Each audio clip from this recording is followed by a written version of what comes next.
इदारे के उसूल तोड़ रहे हैं हम दोनों। यहां आना मेरे लिए खतरे से खाली नहीं था, इसलिए मैं तुमसे छोटे और साफ जवाब चाहती हूं। उस स्टोर में जो लोग थे, इतने अहम क्यों थे वो तुम्हारे लिए?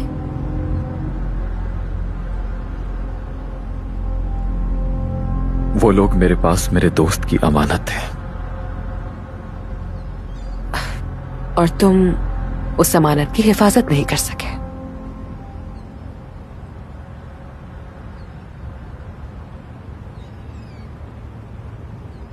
जवाब दो मुझे। किसी ने मुझसे मेरे दोस्त की अमानत को छीन लिया। मुझे नहीं पता कि मरने के बाद मैं अपने दोस्त का सामना कैसे करूंगा।